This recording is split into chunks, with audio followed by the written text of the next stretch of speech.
Hello दोस्तों, तो आज की इस वीडियो में मैं आप लोगों के लिए स्टीलर ट्रांसफॉर्मेशन सीजन 6 को एक्सप्लेन करने वाला हूँ। अगर अभी तक आप लोगों ने इसके पिछले 5 सीजन्स नहीं देखे तो लिंक नीचे डिस्क्रिप्शन में होगा, जाकर चेकआउट कर लो। तो इस सीजन 6 की शुरुआत भी यहाँ पर बिल्कुल उसी हेवनली ट्राइबोल्यूशन एग्जाम के बाद से होती है, जहाँ पर किन्यू और उसके भाई हेवनली ट्राइबोल्यूशन एग्जाम को पास करके इमोर्टल वर्ल्ड से डिवाइन वर्ल्ड की तरफ असेंड हो रहे थे। इन्हें अलविदा करने के लिए इनके फैमिली मेंबर्स भी वहाँ पर मौजूद थे। हाउफी तो काफी ज्यादा एक्साइटेड दिखाई दे रहा था, इसलिए वो सवाल करके पूछता है कि पता नहीं डिवाइन वर्ल्ड आखिर कैसा होगा। जिस पर सेबल जवाब देते हुए कहता है कि फिक्र मत करो, तुम्हें खुद ही जल्द मालूम हो जाएगा। किन्यू भी इस बात से एग्री करता था। यहाँ पर ये तीनों इसी तरह की बातें करते ऊपर की तरफ असेंड हो ही रहे थे, पर तभी अचानक उस अरे में कुछ गड़बड़ होना शुरू हो गई, जिस गड़बड़ की वजह से किन्यू अपने भाइयों से अलग हो चुका था। इसके बाद सीन शिफ्ट होकर दूसरी तरफ यहाँ डिवाइन रेल्म में आ जाता है, जो कि बादलों में फ्लोट करने वाली एक बहुत बड़ी जगह थी। साथ ही साथ एक बैकग्राउंड वॉइस हमें बताती है कि आज से लगभग 120 ट्रिलियन साल पहले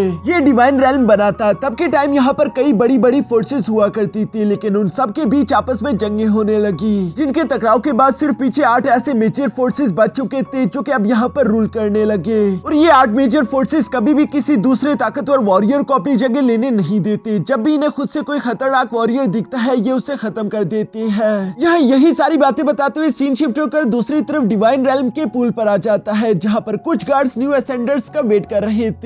पिछले 100 साल से अभी तक यहाँ पर कोई भी असेंडर नहीं आया था, लेकिन तभी अचानक वो पूल चमकने लगा, जिस पर फौरन उन गार्ड्स के सामने 4 असेंडर्स आ जाते हैं। इनमें से एक हाउफी और एक सेबल भी था। ये देखकर वहाँ पर मौजूद एक गार्ड लड़की अपने कैप्टन से कहती है कि कैप्टन देखो, 4 असेंडर इस बार आए हैं। फिर दूसरी तरफ कैप्टन जवाब देते हुए कहती है कि नहीं, 4 नहीं बल्कि 5। और उसकी ये कहती सीन शिफ्ट होकर दूसरी तरफ किन्यू पर आ गया था, जो कि तेजी के साथ आसमान से नीचे गिर रहा है, और वो भी अचानक से इस असेंडर पूल में आकर खड़ा हो गया। यहाँ खड़े होते ही किन्यू महसूस करता है कि उस पूल के अंदर से कुछ गोल्डन एनर्जी निकलती हुई इनकी बॉडी में जा रही थी, और ये गोल्डन एनर्जी बिल्कुल ही अलग है। ये ऐसी एनर्जी थी जो कि आज से पहले इन लोगों ने कभी भी महसूस नहीं करी। इसलिए हम देखते हैं कि वो पांचों के पांचों वहीं पर बैठकर उस एनर्जी को एब्सॉर्ब करने शुरू हो गए, जहां बाकी के 4 लोग तो सिर्फ 30 मिनट तक उस एनर्जी को एब्सॉर्ब करते हुए पूल से बाहर आ गए थे। लेकिन वो गार्ड्स हैरान होकर देखते हैं कि किन्यू अभी भी लगातार उस एनर्जी को एब्सॉर्ब कर रहा था। जो सब कुछ सुनकर कैप्टन अपने सामने मौजूद सेबल और हाफी से सवाल करते हुए पूछती है कि क्या तुम दोनों ने अपनी बॉडी को इमोर्टल वर्ल्ड में कल्टीवेट किया है, जिस पर उन दोनों ने हमें जवाब दिया। यहाँ पर कैप्टन बताती है कि जिस भी कल्टीवेटर की बॉडी जितनी ज्यादा स्ट्रॉन्ग होगी, वो इस डिवाइन रेल्म में आने के बाद ज्यादा से ज्यादा डिवाइन एनर्जी को अपनी बॉडी में समा पाएगा, जो कि किसी भी न्यू असेंडर गॉड को यहाँ पर आने के बाद एक्सपीरियंस करना इंपॉर्टेंट है। दूसरी तरफ किन्यू उस पूल के अंदर बैठकर लगातार 3 घंटों तक इस गोल्डन एनर्जी को एब्सॉर्ब करते रहा, और उसकी बॉडी आखिरकार अपनी लिमिट तक पहुंचने वाली थी। ऊपर की तरफ मौजूद वो गार्ड्स परेशान होते हुए कैप्टन से सवाल करके पूछते हैं कि ऐसा होता नहीं, क्या ये लड़का इतनी देर तक इस गोल्डन एनर्जी को एब्सॉर्ब कर सकता है? कहीं ऐसा ना हो कि कोई बड़ी मुसीबत आ जाए। जो बात जब हाफी ने सुनी तो उसे अपने भाई किन्यू की फिक्र होने लगी। वो परेशान होते हुए कहता है कि तुमने क्या कहा, किन्यू की जान क्या खतरे में है? इससे पहले कि वो किन्यू की तरफ बढ़ पाता, तभी अचानक वो कैप्टन अपनी पावर्स का इस्तेमाल करते हुए हाफी को रोककर कहती है कि नहीं, उसकी जान खतरे में नहीं, बल्कि उल्टा जो न्यू असेंडर इस एनर्जी को ज्यादा से ज्यादा एब्सॉर्ब करे, ये उसके लिए ब्लेसिंग की तरह है। हाफी यहाँ पर उस कैप्टन की बातें सुनते हुए साथ ही साथ उसकी पावर महसूस करके सेबल से कहता है कि क्या तुम महसूस कर सकते हो कि ये लड़की कुछ ज्यादा ही स्ट्रॉन्ग है? जिस पर सेबल ने भी जवाब दिया कि हाँ, तुमने बिल्कुल सही कहा, इस लड़की का ऑरा मुझे अपने ब्रदर किन्यू की तरह महसूस हो रहा है। यहाँ जब ये लोग इसी तरह की बातें कर रहे थे, तभी अचानक दूसरी तरफ किन्यू उस पुल से ऊपर की तरफ आने लगा,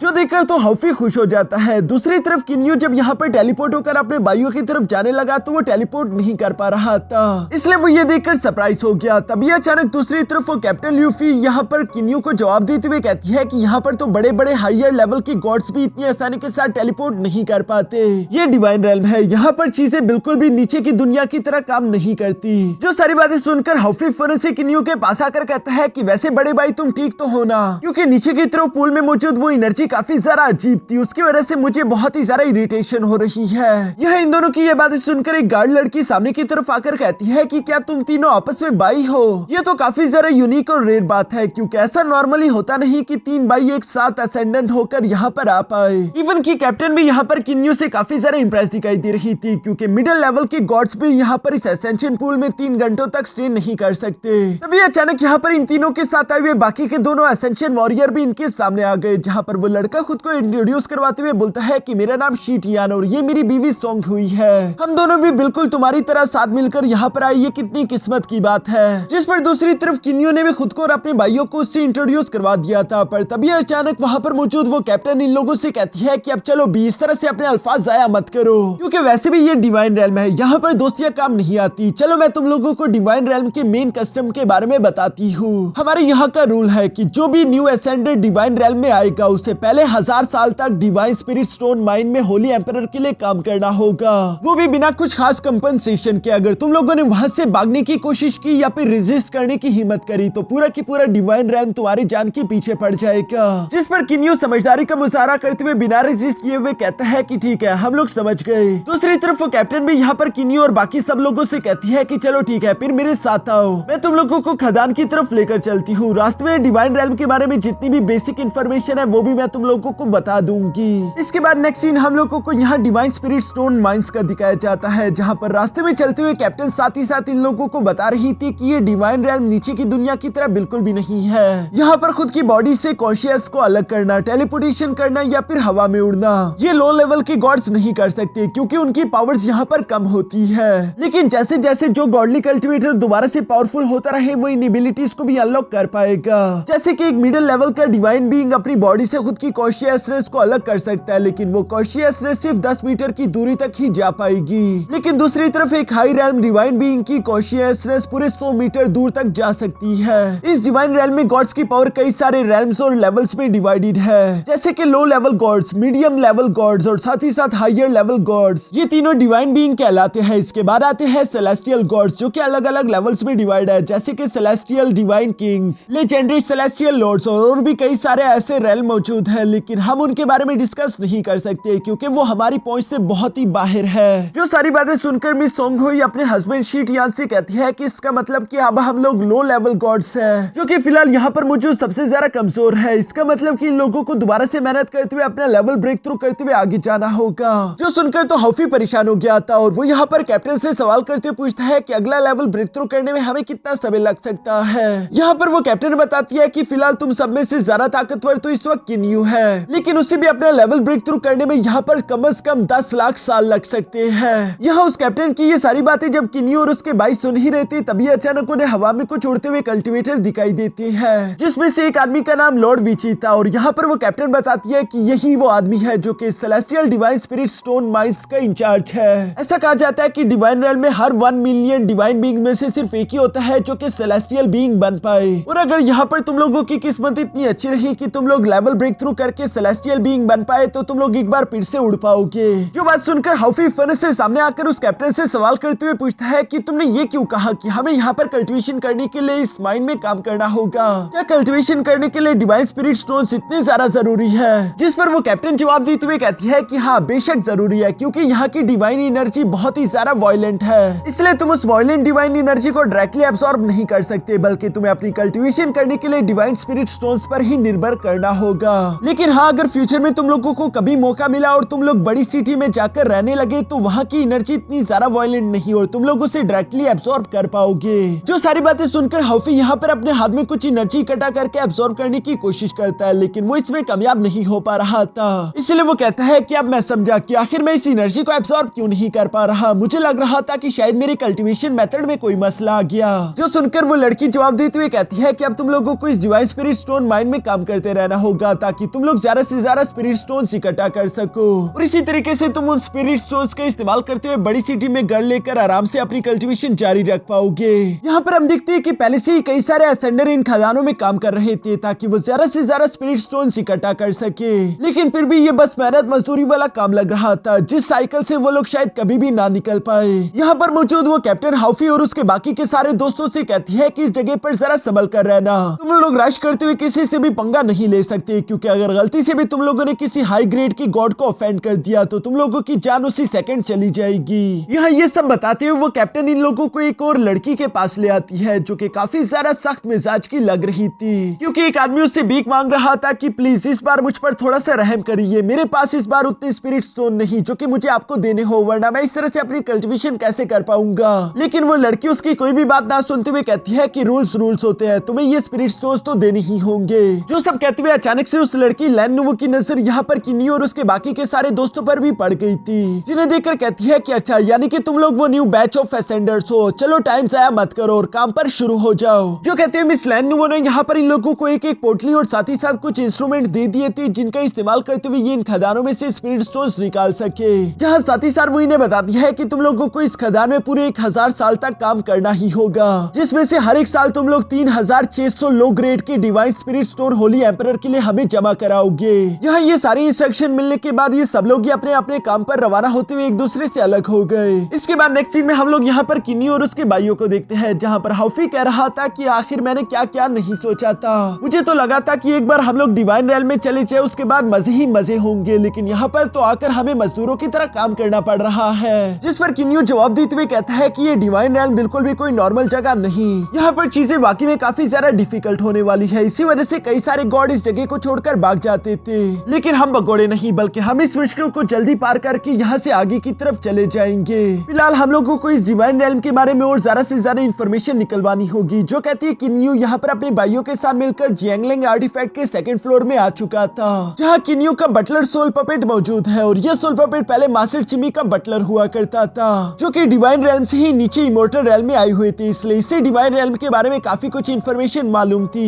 यहाँ वो बटलर किन्यू और उसके भाइयों को बताता है कि तुम लोगों की इन्फॉर्मेशन बिल्कुल ठीक है, बड़ी सिटीज की डिवाइन एनर्जी तुम लोग आसानी के साथ एब्सॉर्ब करके कल्टीवेशन कर सकते हो, लेकिन बड़ी सिटीज में जाकर रहने के लिए भी तुम्हें बहुत सारे स्पिरिचुअल स्टोन्स की जरूरत पड़ेगी, जो कि ऑर्डिनरी डिवाइन बीइंग्स तो कलेक्ट ही नहीं कर पाते, जिस वजह से उनकी जान हमेशा खतरे में रहती है। एक तो उन लोगों को वायलेंट एनर्जी का सामना करना पड़ता है, साथ ही साथ उनका सामना अगर किसी टेरिफाइंग बीस्ट से हो जाए तो उनकी जान भी जा सकती है। और सिर्फ यही नहीं बल्कि उनसे पावरफुल गॉड्स उन्हें जान से मार सकते हैं सिर्फ कुछ ट्रेजर्स की लालच में आकर। यानी कि अगर सिंपल बात करूं तो डिवाइन रेल्म में सिर्फ ताकतवर ही राज करेगा, जबकि कमजोर मारा जाएगा। मेरे पुराने मास्टर चिमी भी इस बात को अच्छे से जानते थे, इसलिए जब वो डिवाइन रेल्म में असेंड हुए थे तो उन्होंने हजारों मील का सफर तय करते हुए कई सारे पावरफुल आर्टिफैक्ट्स रिफाइन कर लिए थे, जिन ट्रेजर्स के होते हुए मास्टर चिमी को कोई भी सेलेस्टियल बीइंग इवन की लेजेंडरी सेलेस्टियल डिवाइन किंग भी अपने सामने घुटनों पर लाने के लिए मजबूर नहीं कर सकते थे। जो सारी बातें सुनकर किन्मू अपने मन में कहता है कि मुझे भी मास्टर चिमी की तरह पावरफुल होना होगा, वरना मैं कभी भी अपने प्यार को हासिल नहीं कर पाऊंगा। यही सब सोचते हुए आखिरकार किन्यू ने फैसला कर लिया था। वो अपने भाइयों को बताता है कि मैं इस जियांगलिन रेल्म में रहकर मास्टर चिमी के फॉर्मेशंस को सीखूंगा ताकि मैं खुद को ताकतवर कर सकूं। दूसरी तरफ हाउफी भी जवाब देते हुए कहता है कि हाँ, मैं खुद भी इस जियांगलिन रेल्म में ही रहकर कल्टीवेट करूंगा, मैं भी यहाँ से बाहर नहीं जाने वाला इस खदानों में काम करने के लिए। असल में इन लोगों को खदानों में काम करने की कोई जरूरत थी ही नहीं, क्योंकि मास्टर चिमी ने पहले ही कई सारे स्पिरिट स्टोन्स पीछे की तरफ छोड़े हुए थे, जो कि किन्यू का बटलर इन लोगों के लिए ले आएगा। यानी कि हर साल ये लोग वो कीमत आसानी के साथ होली एम्परर को पे कर सकते हैं और इन लोगों को काम करने की कोई जरूरत नहीं। इसलिए किन्यू यहाँ पर अपने बटलर का शुक्रिया अदा कर रहा था। साथ ही साथ वो हाउफी से कहता है कि क्या तुम लोगों को कुछ पावरफुल वेपन्स चाहिए, जो सुनकर हाउफी एक्साइटेड होकर सवाल करते हुए पूछता है कि आखिर तुम किन पावरफुल ट्रेजर्स की बात कर रहे हो। जो सुनते ही किन्यू ने मास्टर चिमी के पीछे छोड़े हुए 3 पावरफुल ट्रेजर फौरन बाहर निकाल लिए थे, जिसमें से एक फ्लाइंग चैरियट था, सेकंड सिल्क ग्लव था और तीसरा था गॉड लॉकिंग टावर। यहाँ किन्यू का बटलर ये देखकर कहता है कि मास्टर चिमी ने ये ट्रेजर आपके लिए छोड़े थे और ये बहुत ही ज्यादा कीमती है, जिस पर किन्यू जवाब देते हुए कहता है कि मेरे भाइयों से मेरे लिए कीमती और कोई भी चीज नहीं। इवन कि किन्यू के भाई भी वो ट्रेजर नहीं लेना चाहते थे, लेकिन किन्यू उनसे कहता है कि नहीं, तुम्हें ये ट्रेजर रखने ही होंगे,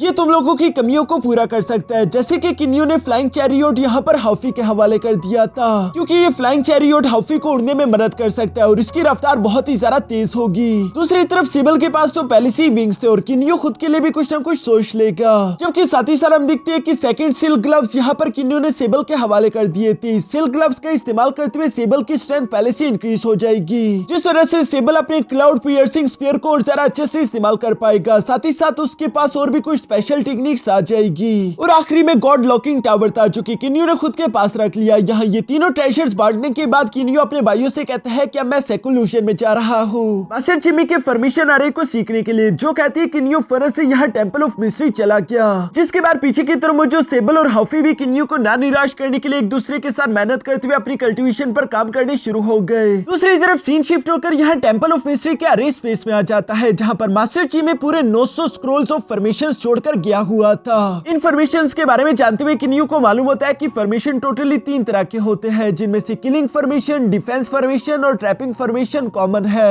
मास्टर चिमी के बारे में कहा जाता था कि उनके फॉर्मेशन टेक्निक्स बहुत ही ज्यादा खास थे और इसी वजह से कोई भी पावरफुल से पावरफुल गॉड उन्हें हरा नहीं पाता था। और इसी वजह से किन्यू भी उन्हीं के फॉर्मेशन टेक्निक्स को सीखना चाहता है। जहाँ पर पीछे बैकग्राउंड में मास्टर चिमी की आवाज सुनाई दे रही थी, जो कि किन्यू किन्यू को इन्फॉर्मेशन के बारे में सिखाते हुए बता रहा था कि नॉर्मल फॉर्मेशन अरेज को तोड़ना बहुत ही आसान काम है। इसी वजह से जब भी तुम किसी फॉर्मेशन अरे को बनाना चाहो तो उसे तुम्हें ज्यादा से ज्यादा कॉम्प्लेक्स करके रखना होगा। जितने ज्यादा फॉर्मेशन अरे एक साथ कंबाइन होकर इस्तेमाल होंगे उतनी ही ज्यादा फॉर्मेशन तुम्हारी स्ट्रॉन्ग हो जाएगी, जिसके बारे में वो सबसे पहले यहाँ किन्यू को एग्जाम्पल देते हुए उसे किलिंग फॉर्मेशन के अंदर डाल देते हैं। इस किलिंग फॉर्मेशन के अंदर किन्यू को डाल दिया गया जहाँ कई सारे बड़े बड़े स्टोन किन्यू पर गिर रहे थे, लेकिन दूसरी तरफ किन्यू उन बड़े बड़े स्टोन से बचते हुए कैसे तैसे उस फॉर्मेशन कोर को डिस्ट्रॉय कर देता है, जिसकी वजह से ये किलिंग फॉर्मेशन टूट गई। लेकिन मास्टर चिमी ने इस किलिंग फॉर्मेशन के नीचे ही ट्रैपिंग फॉर्मेशन लगाया हुआ था, जिसकी वजह से जैसे ही किन्यू ने किलिंग फॉर्मेशन को तोड़ा वो फौरन से ट्रैपिंग फॉर्मेशन के अंदर गिर गया।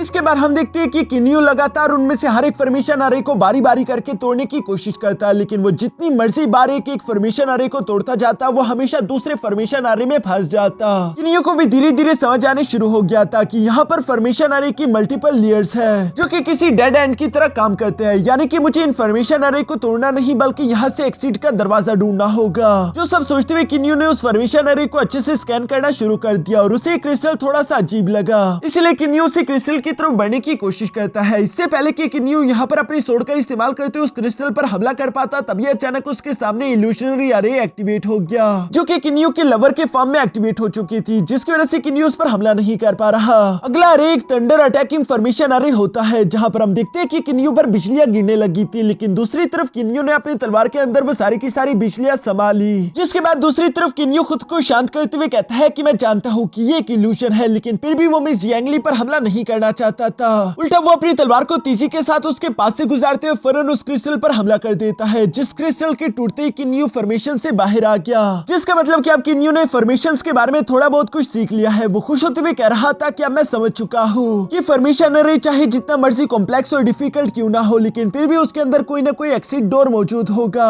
यहाँ किन्यू इसी अंडरस्टैंडिंग की वजह से फर्स्ट रेल्म फॉर्मेशन मास्टर बन चुका था, जिस प्रोसेस में किन्यू को पूरे 6 साल लगे थे, लेकिन इन लोगों के लिए ये 6 साल 6 दिन के बराबर है। जिसके बाद नेक्स्ट सीन में हम देखते हैं कि किन्यू अपने भाइयों के साथ मिलकर यहाँ बाहर डिवाइन स्पिरिट स्टोन माइन में निकल आया था। ये लोग आपस में डिस्कशन कर रहे थे, जहाँ पर हाफी कह रहा था कि किन्यू तुम्हारे उस फ्लाइंग चैरियट की वजह से मेरी ताकत 10 गुना ज्यादा बढ़ चुकी है। अब तो मैं इतना ज्यादा ताकतवर हो चुका हूँ कि मैं सेबल को तो आसानी के साथ हरा दूं। जिस पर दूसरी तरफ सेबल भी जवाब देते हुए कहता है कि ख्वाब देखते रहो, मैंने अपने सिल्क ग्लव्स को अच्छे से मास्टर कर लिया है, जिस वजह से मेरी ताकत तो इंक्रीज हुई ही है, लेकिन साथ ही साथ मैं सिल्क थ्रेड भी क्रिएट कर सकता हूँ जो कि नेट की तरह तुम्हें जकड़ कर रख देगी। यहाँ पर ये लोग आपस में इसी तरह की बातें कर ही रहे थे, तभी अचानक वहाँ पर शीटलियान और उसकी बीवी सोंग हुई आ गए, जो कि किन्यू और उसके भाइयों को देखकर कहते हैं कि तुम लोगों से पूरे 600 साल बाद मिलकर मुझे काफी अच्छा फील हो रहा है। दोस्तों ये इसलिए क्योंकि जियांगलिन आर्टिफैक्ट ट्रेजर के अंदर एक साल 100 साल के बराबर होता है, यानी कि किन्यू और उसके भाइयों के 6 साल यहाँ के 600 साल के बराबर है और अब इन लोगों को बस सिर्फ 400 साल और काम करना होगा।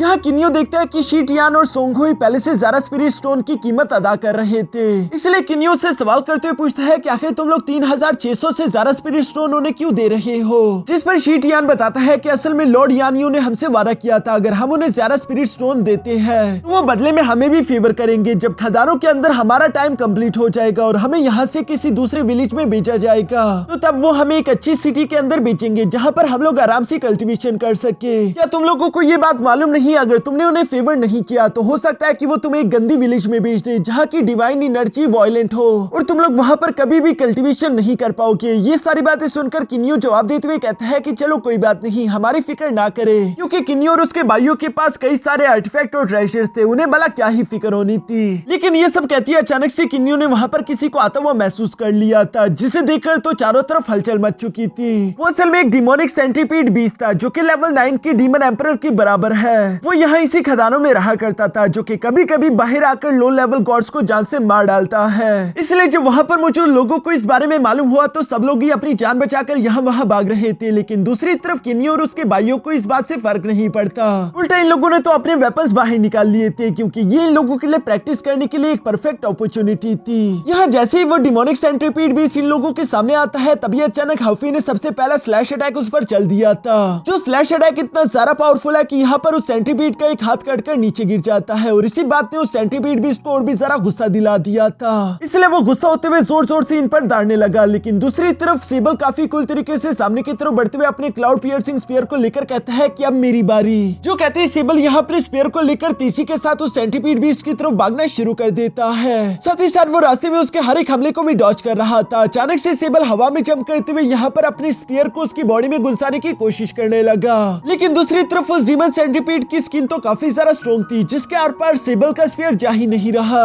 ये देखकर तो सेबल को भी थोड़ी सी हैरानगी हो गई थी, जबकि हम देखते हैं कि वो सेंटीपीड अपने पूंछ का इस्तेमाल करते हुए सेबल को हिट करने की कोशिश करता है, पर तभी अचानक हाफी फरस से बीच में आकर यहाँ पर स्टाफ का इस्तेमाल करते हुए उस अटैक को ब्लॉक कर देता है। साथ ही साथ वो सेबल का मजाक उड़ाते हुए कह रहा था कि शायद तुमने इसे कुछ ज्यादा ही अंडर एस्टिमेट कर लिया।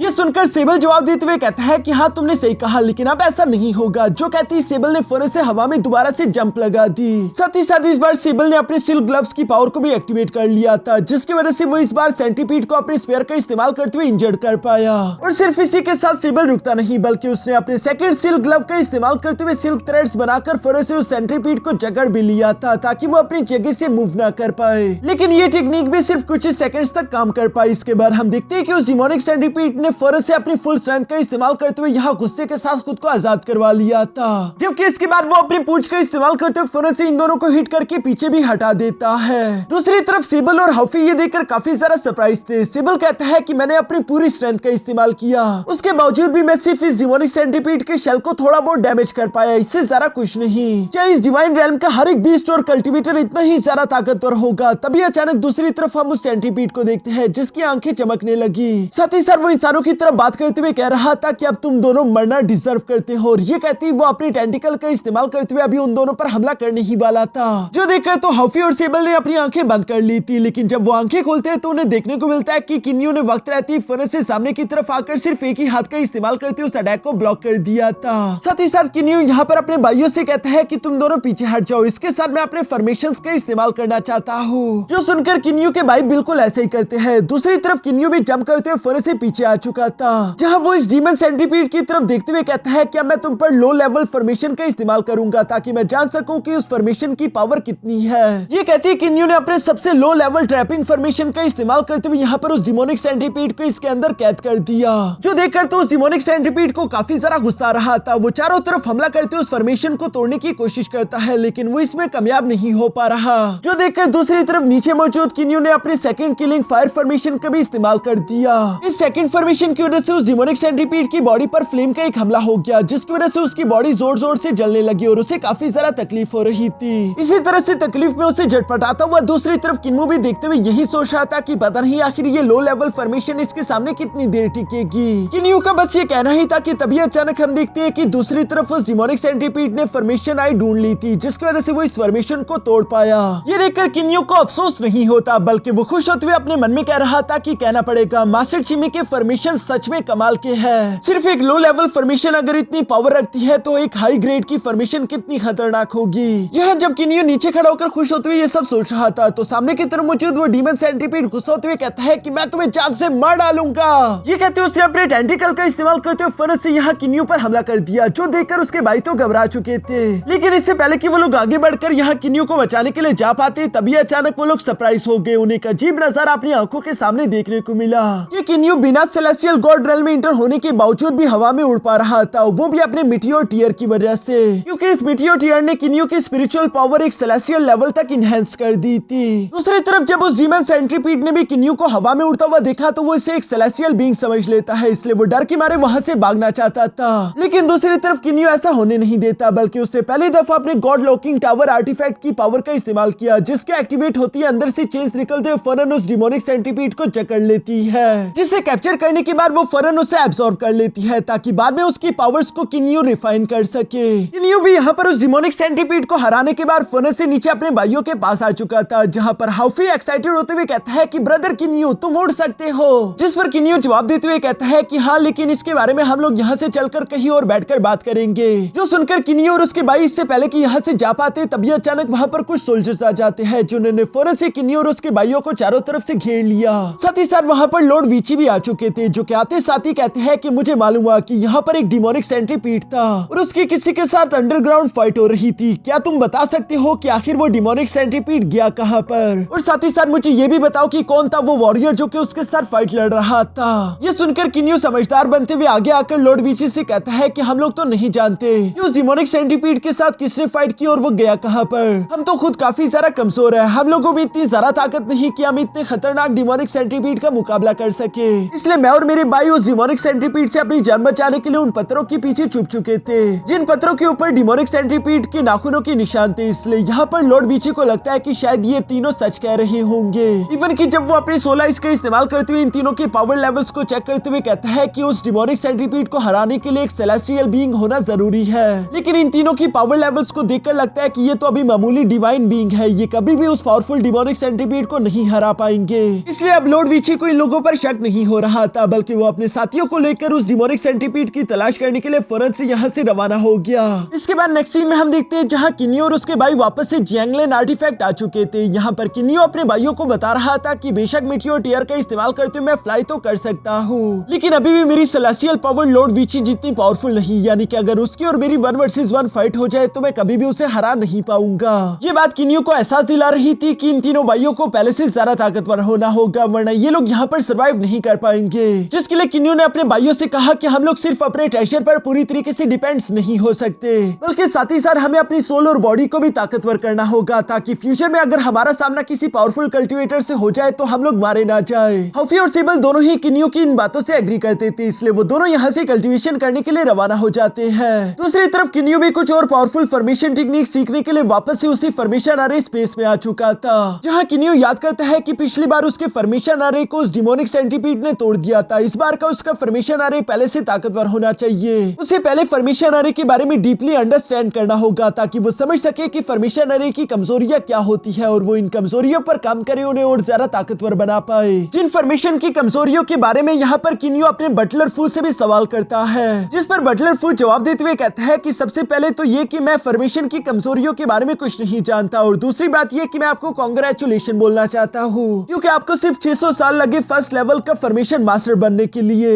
इवन की दूसरी तरफ मास्टर चीमी को भी फर्स्ट लेवल फॉर्मेशन मास्टर बनने के लिए एटलीस्ट 1 मिलियन ईयर्स लगे थे, जो कि इस बात को प्रूव कर रहा था कि किन्यो बहुत ही एक्स्ट्रा ऑर्डिनरी है। लेकिन अभी भी किन्यो को ये बात समझ नहीं आ रही थी, फिर आखिर उस डिमोनिक सेंट्रीपीड ने आसानी के साथ मेरे फॉर्मेशन अरे को डिस्ट्रॉय कैसे कर दिया था। इस सवाल का जवाब देने के लिए बटलर फू यहाँ पर किन्यो को बताता है कि मैं अपने फॉर्मेशन को टूटने से बचाने के लिए उसे काफी सारा कॉम्प्लेक्स कर देता हूँ, जिसकी एग्जांपल देते हुए बटलर फू ने वहाँ पर किन्यो के आसपास फौरन एक फॉर्मेशन एक्टिवेट कर लिया था, जिस फॉर्मेशन के अंदर कई सारी स्पिरिचुअल वायर्स बिछी हुई थी, और किन्यो जब गलती से उनमें से किसी भी वायर को टच करता तो कोई ना कोई दूसरा फॉर्मेशन एक्टिवेट हो जाता, जैसे कि फ्लेम फॉर्मेशन या फिर थंडर फॉर्मेशन। और किन्यो पर लगातार इसी तरह से हमले हो रहे थे, यानी कि दुश्मन को कभी भी संभलने का मौका ही नहीं मिल पाएगा। यहाँ बटलर फू इसके बाद अपने फॉर्मेशन को खत्म कर देते हैं। दूसरी तरफ किन्यो को भी अब थोड़ा थोड़ा करके समझ आने लगा।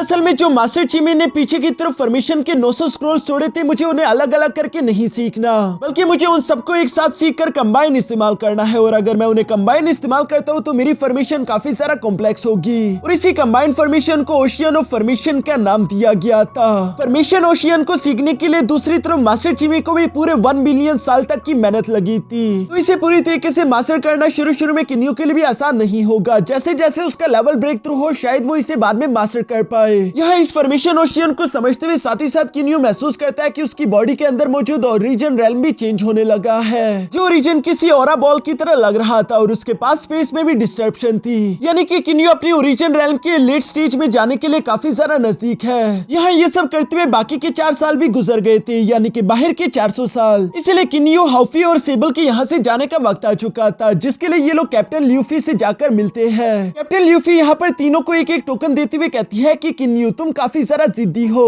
मैं हैरान हूँ कि तुमने लॉर्ड यानयू को कोई भी रिश्वत नहीं दी अच्छी सिटी में जाने के लिए, और इसी वजह से तुम लोगों को फूजी विलेज में बेचा जा रहा है। जिस बात से किन्यो और उसके भाइयों को तो कोई भी एतराज नहीं था। दूसरी तरफ कैप्टन ल्यूफी भी यहाँ पर किन्यो और उसके भाइयों को फ्यूजी विलेज की तरफ लेकर जाना शुरू हो गई। रास्ते में उन्हें बताती है कि ये विलेज बिल्कुल भी अच्छी जगह नहीं, क्योंकि सबसे पहले तो यहाँ की डिवाइन एनर्जी वायलेंट है। इसके अलावा यहाँ के सिटी लॉर्ड को हमेशा हेलोंग पाउंड वाले धमकाते रहते हैं, जहाँ मजबूरन इस सिटी के लोगों को हर साल 10 गुना हेलोंग पाउंड वालों को टैक्स भी देना पड़ता है। जो सुनकर हॉफी कहता है कि 10 गुना टैक्स, ये तो दिन दिहाड़े चोरी हो रही है। इवन की किन्यो भी मिस ल्यूफी से सवाल करते हुए पूछता है कि अगर हेलोंग सेक्ट वाले लोग ऐसा काम कर रहे हैं तो क्या उनके खिलाफ कोई रेजिस्ट नहीं करता, जिस पर मिस ल्यूफी जवाब देते हुए कहती है कि उनके खिलाफ रेजिस्ट करने के लिए कोई भी इतना ज्यादा ताकतवर नहीं, क्योंकि उनके पास पहले तो 3 डिवाइन एक्सपर्ट्स है, साथ ही साथ उनका लीडर विची सिटी के टॉप 5 ग्रेटेस्ट एक्सपर्ट्स में से एक है, जबकि इसके अलावा भी उनके पास नॉर्मल लो लेवल के डिवाइन बीइंग 100 से भी ज्यादा होंगे। और जहाँ तक सेलेस्टियल गॉड्स की बात है तो वो भला हमारी मदद करने के लिए क्यों ही आएंगे, उन्हें हमारे जीने या मरने से क्या ही फर्क पड़ता है। नेक्स्ट डे हम लोगों को यहाँ पर फ्यूजी विलेज का सीन दिखाया जाता है, जहाँ पर हेलोंग सेक्ट वाले लोग अपना टैक्स कलेक्ट करने के लिए आए हुए थे,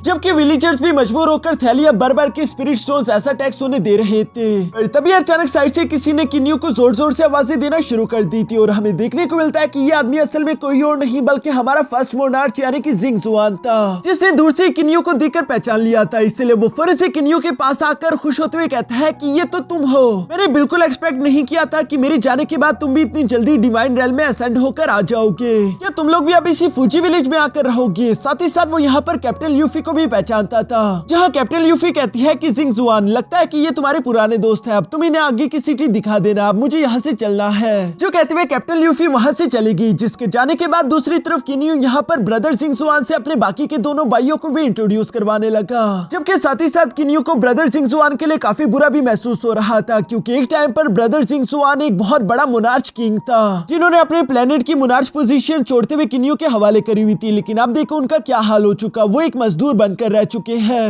ब्रदर जिंग जुआन भी किन्यू को बताता है कि फूजी विलेज में तुम लोगों ने आकर बिल्कुल भी अच्छा नहीं किया, यहाँ पर तुम लोगों को पूरा साल मेहनत करते हुए स्पिरिट स्टोन इकट्ठा करने होंगे और फिर भी तुम लोग मुश्किल से सिर्फ इतने ही स्पिरिट स्टोन इकट्ठा कर पाओगे जो कि सारे के सारे टैक्सीज में चले जाए, फिर तुम अपनी कल्टीवेशन के लिए क्या ही कर सकते हो। यह इसी तरह की बातें करते हुए ये लोग आगे की तरफ बढ़ने लगे। तभी अचानक मास्टर जिंग जुआन की नजर वहाँ एक लड़की पर जाकर ठहर चुकी थी, जिसका नाम मिस यून था, जो देखकर तो हाफी यहाँ पर ब्रदर जिंग जुआन का मजाक उड़ाने लगा। इवन की किन्यू भी ब्रदर जिंग जुआन की टांग खींचते हुए कहता है, तो इसका मतलब कि डार्क स्टार रेल्म के गोल्डन पनिशर को यहाँ पर मौजूद एक लड़की से प्यार हो चुका। ये सुनकर ब्रदर जिंग जुआन पोलाइटली जवाब देते हुए कहता है कि गोल्डन पनिशर टाइटल ये तो सिर्फ डार्क स्टार रेल्म में ही काम आता था, इस टाइटल या फिर मेरी यहाँ पर तो कोई भी हैसियत नहीं है। तभी अचानक हम देखते हैं कि मिस यून यहाँ पर ब्रदर जिंग जुआन से कह रही थी कि इधर आ जाओ, मैं यहाँ पर तुम्हारा इंतजार कर रही हूँ। ब्रदर जिंग जुआन भी ये सुनकर फौरन से भागता भागता अपनी लवर के पास चला गया। इसके बाद हम लोग देखते हैं कि हेलोंग सेक्ट के यहाँ पर कुछ वॉरियर्स आ चुके थे, जिसमें से टैक्सी इकट्ठा करने वाले लड़के का नाम लू कियान था।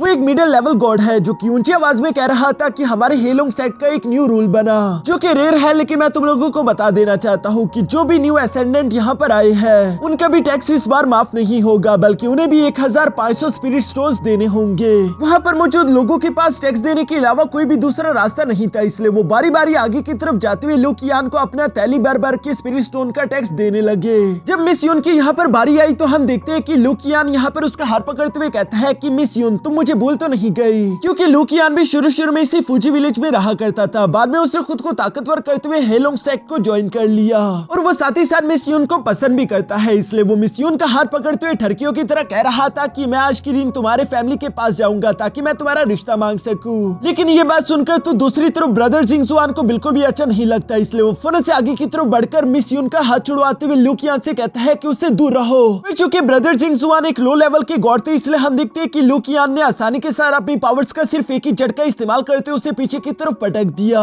जो देखकर मिस यून भी फौरन से जिंग जुआन के पास आकर उसे खड़ा करते हुए कहती है कि ब्रदर जिंग जुआन मुझे नहीं लगता कि आपको उससे पंगा लेना चाहिए, क्योंकि उसका लेवल आपसे हाई है। ये कहते ही तभी अचानक वहाँ पर मिस यून का फादर भी आ जाता है, जो कि लू कियान को काफी सारा सपोर्ट शो कर रहा था, क्योंकि उसके हिसाब से लू कियान ने काफी सारा तरक्की हासिल कर ली है। दूसरी तरफ लू कियान भी यहाँ पर मिस यून के फादर को इम्प्रेस करते हुए कहता है कि मैं तो हमेशा से ही मिस यून से प्यार करता था और इसी वजह से मैंने विची सिटी में अब एक घर भी खरीद लिया। मैं चाहता हूँ कि आप मेरी मिस यून से शादी करा दो ताकि मैं उसे अपने साथ यहाँ से लेकर जा सकूं। मैं नहीं चाहता कि वो हमेशा इस गंदे से विलेज में रहकर सफर करे। जो सुनकर तो मिस यून का फादर काफी सारा खुश हो गया, इसलिए उसे इस शादी से कोई भी एतराज नहीं था। लेकिन दूसरी तरफ मास्टर जिंग जुआन यहाँ पर इस बात से एतराज करते हुए अंकल टियान से कहता है कि प्लीज आप ऐसा मत करिए, मैं और मिस यून एक दूसरे से प्यार करते हैं। लेकिन अंकल टियान तो उसे ताना मारते हुए कहते हैं कि तुम इतने ज्यादा कमजोर हो कि तुम मेरी बेटी यून के लिए एक अलग घर भी नहीं खरीद सकते, तो तुम उसके लिए भला और क्या ही कर लोगे। ये बात पूरी तरीके से सच थी। इसी वजह से ब्रदर जिंग जुआन काफी सारा निराश हो चुका था, क्योंकि अगर बड़ी सिटी में एक छोटा सा घर भी खरीदना है तो उसके लिए आपको 200 हाई ग्रेड के स्पिरिट स्टोन्स चाहिए होंगे, जो कि ब्रदर जिंग जुआन अगर अपनी जान भी दे दे तभी उसे नहीं मिलने वाले। इसलिए हम देखते हैं कि अंकल टियान यहाँ पर अपनी बेटी का हाथ पकड़कर उसे जबरदस्ती यहाँ से लेकर जाने लगे थे। और तभी अचानक यहाँ का ये सारा नजारा देखकर किन्यू और उसके भाई मैदान में कूद जाते हैं, जहाँ पर किन्यू अंकल टियान से कह रहा था कि आखिर आप अपनी बेटी की शादी एक चोर से क्यों करवाना चाहते हो,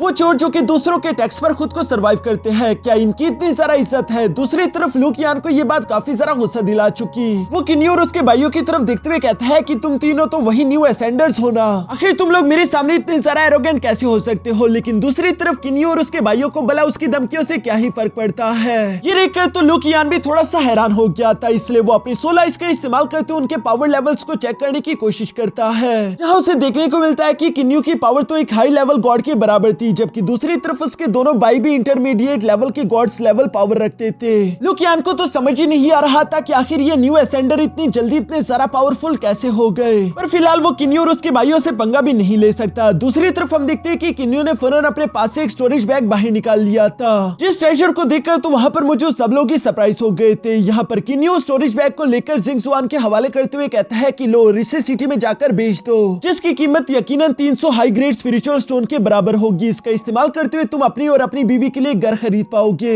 जो सुनकर तो जिंगजुआन काफी ज्यादा खुश हो गया। वो यहाँ पर किन्यू का शुक्रिया अदा करता है और वो साथ ही साथ मिस यून को बताता है कि अब से हमारा भी अपना घर होगा। मिस यून भी ये सब देखकर खुश हो रही थी कि उसे अब जिंगजुआन से जुदा नहीं होना होगा। लेकिन दूसरी तरफ लू कियान के दिल पर तो आग लगी हुई थी, उसे गुस्सा तो काफी आ रहा था, लेकिन फिलहाल वो किन्यू से पंगा लेने की गलती नहीं कर सकता। इसलिए हम देखते हैं कि वो किन्यू को छोड़कर वापस से अपने काम पर चला गया।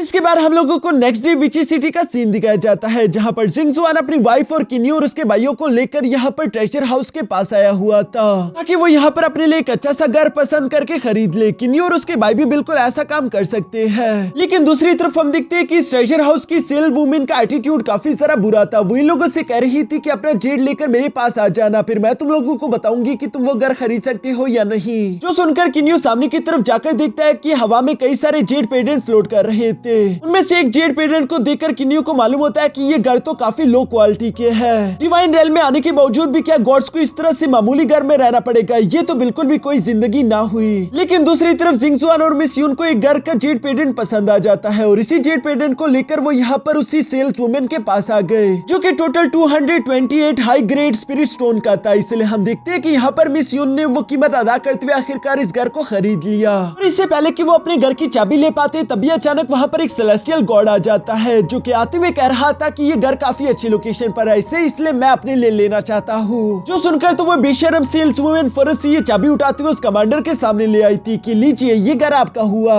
जो देखकर जिंगजुआन गुस्सा होते हुए कहता है कि इस घर की हम लोगों ने ऑलरेडी कीमत अदा कर दी है, आखिर आप इस तरह से ये घर हमसे कैसे छीन सकते हैं। जो सुनकर तो वो लड़की फौरन से उन लोगों की कीमतों ने वापस करते हुए कहती है कि जाओ कोई दूसरा घर ढूंढ लो, तुम इतने बड़े कल्टिवेटर का मुकाबला नहीं कर सकते। और ये बात सच भी थी। तभी अचानक हम देखते हैं कि यहाँ पर उस कमांडर से भी एक और पावरफुल कल्टिवेटर वहाँ पर आ गई, जिसका नाम कैप्टन हुआंग जिंग था। और उसने भी आते हुए कहा कि मैं विची सिटी में साउथ के एरिया में कुछ दिनों के लिए रहना चाहती हूँ, इसलिए ये घर मेरा होगा। जो सुनकर वो कमांडर काफी सारा रिस्पेक्टफुली कैप्टन हुआंग जिंग के सामने आते हुए कहता है कि देखिए इस घर पर पहले मेरी नजर पड़ी थी, तो अगर हो सके तो प्लीज ये घर मुझसे ना लीजिए, आप कोई दूसरा घर ढूंढ ले। ये सुनकर कैप्टन हुआंग जिंग कहती है कि तुमने भी अपने से कमजोर से ये घर छीन लिया था, तो बताओ कि आखिर मैं तुम पर रहम क्यों करूं। और ये कहती वो चाबी लेकर यहाँ से रवाना होने लगी, जबकि जाते जाते वो किन्यू को बताती है कि साउथ एरिया में अपने लिए घर लेना, उस जगह की डिवाइन एनर्जी तुम्हें कल्टिवेशन में मदद करेगी। जो सुनकर किन्यू भी उसका शुक्रिया अदा करता है और ये सब कहते हुए कैप्टन हुआंग जिंग फौरन वहां से रवाना हो गई। पीछे की तरफ किन्यू और उसके भाई यहाँ पर कैप्टन हुआंग जिंग की तरफ देखते हुए अपने मन में यही बातें कर रहे थे कि आखिर ये लड़की है कौन, ये तो यहाँ के सिटी लॉर्ड से भी ज्यादा ताकतवर लग रही है। इवन की दूसरी तरफ किन्यू भी अपने मन में कह रहा था कि अगर इस लड़की के साथ मेरा आमना सामना हो जाए तो मेरे पास इससे जीतने का 1% भी चांस नहीं, जो कि इस बात को शो करता है कि किन्यू डिवाइन रेल में कितना ज्यादा कमजोर है, उसे ताकतवर होने की सख्त जरूरत थी और ये सफर इतना आसान नहीं होने वाला। यहाँ तभी अचानक थोड़ी देर बाद जिंगजुआन और मिस यून दोबारा से आ जाते हैं, जिन्होंने एक और घर पसंद कर लिया था और इसे पूरी तरीके से खरीद भी लिया, जिस वजह से वो दोनों तो काफी ज्यादा खुश दिखाई दे रहे थे। यहाँ पर ब्रदर जिंगजुआन किन्यू और उसके भाइयों से कहता है कि तुम लोगों का मुझ पर बहुत बड़ा एहसान है, मैं तुम लोगों के लिए ज्यादा कुछ तो नहीं कर सकता, लेकिन एटलीस्ट नया घर लेने की खुशी में हम लोग एक छोटी वाइन पार्टी तो रख सकते हैं। जिस पर किन्यू भी एग्री हो गया था और ये लोग वहीं पर पास में मौजूद एक रेस्टोरेंट में आ चुके थे, जहाँ बैठकर ये लोग मजे से वाइन एंजॉय करते हैं। साथ ही साथ ब्रदर जिंगजुआन और मिस यून इन दोनों का शुक्रिया भी अदा कर रही थी। यहाँ पर जब इन लोगों का ये सेलिब्रेशन चल ही रहा था तभी अचानक वहाँ पर हम लोग पीछे 3 कल्टिवेटर्स को देखते हैं, जो कि आपस में कुछ ट्रेजर्स को लेकर डिस्कशन कर रहे थे और इनकी ये डिस्कशन काफी ज्यादा ऊंची थी, जिनके शोर शराबी की वजह से हम देखते हैं कि वहाँ पर मौजूद एक बुढ़ाऊ को गुस्सा आ गया। वो गुस्सा होते हुए कहता है कि तुम तीनों आखिर इस तरह से शोर कैसे कर सकते हो, तुम्हें मालूम नहीं कि पब्लिक एरिया में इस तरह से शोर नहीं करना चाहिए। लेकिन ये सुनकर तो उन 3 कल्टिवेटर में से एक बेवकूफ को वो बुढ़ाऊ कमजोर लगा, इसलिए वो अपने ट्रेजर आर्टिफैक्ट को लेकर यहाँ उससे बुढ़ाऊ की तरफ बढ़ते उसे जोरदार पंच करने की कोशिश करने लगा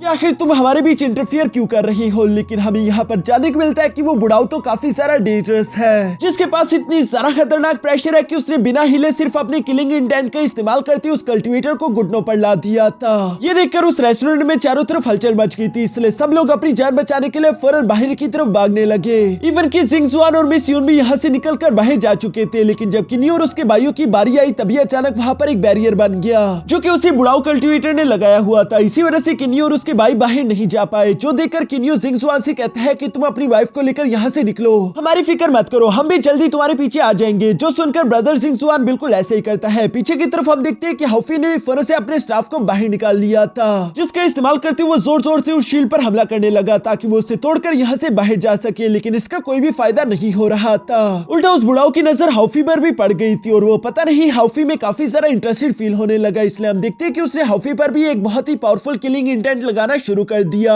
जिस प्रेशर के सामने किन्यू अपने पैरों पर खड़ा नहीं हो पा रहा था। ये देखकर किन्यू उस बुढ़ाऊ की तरफ देखता है, जहाँ वो बुढ़ाऊ किन्यू से कह रहा था कि फिक्र मत करो, मैं इसे जान से नहीं मारूंगा, बल्कि मुझे इस मंकी से कुछ बात करनी है। ये कहने के बाद हम देखते हैं कि दूसरी तरफ उस बुढ़ाऊ ने अपनी पावर्स अनलीश करना शुरू कर दी, जहाँ वो सिर्फ अपने एक ही हाथ के इशारे से सबसे पहले उस पावरफुल कल्टीवेटर का ट्रेजर तोड़ देता है और साथ ही साथ उसने इस कल्टीवेटर को बुरी तरीके से जगड़ भी लिया था, जो देखकर उस कल्टीवेटर के बाकी के दोनों साथी भी यहाँ इस बुढ़ाऊ पर हमला करने की गलती करते हैं। इसलिए हम देखते हैं कि इस बुढ़ाऊ ने उन दोनों पर भी अपने पावर्स लगाते उन्हें उठा उठाकर पटकना शुरू कर दिया। साथ ही साथ वो गुस्सा होते हुए कह रहा था कि आज मैं तुम्हें बताऊंगा कि एक सीनियर को डिस्टर्ब करने का अंजाम क्या होता है। यहाँ वो लड़की समझ चुकी थी कि ये सीनियर हमसे काफी सारा ताकतवर है, इसलिए आखिरकार उसने रेजिस्ट करना बंद कर दिया। साथ ही साथ वो माफी मांगते हुए कहती है कि प्लीज सीनियर हमें माफ कर दीजिए, आइंदा ऐसी गलती हम लोगों से कभी भी दोबारा नहीं होगी। जिस पर हम देखते हैं कि वो बुढ़ाऊ इन लोगों को माफ करते हुए कहता है कि ठीक है, आज के दिन मेरा मूड अच्छा है, इसलिए मैं तुम लोगों को जाने देता हूँ। जो सुनकर ये तीनों जितना तेजी के साथ हो सके यहाँ से निकलकर भाग गए। इसके बाद हम देखते हैं कि वो बुढ़ाऊ यहाँ किन्यू, सेबल और हाउफी के पास भी आ जाता है, जहाँ आते हुए वो बुढ़ाऊ सवाल करते हुए पूछ रहा था कि कहीं तुम लोग इमोर्टल, डीमन और मॉन्स्टर रैल्म से तो नहीं आए। किन्यू जवाब देते हुए कहता है कि जी आपने बिल्कुल सही पहचाना। ये सुनकर वो बुढ़ाऊ कहता है कि मैंने सुना है कि वहाँ पर एक सेक्रेट लैंड है जिसे मंकी क्लैन के नाम से जाना जाता है।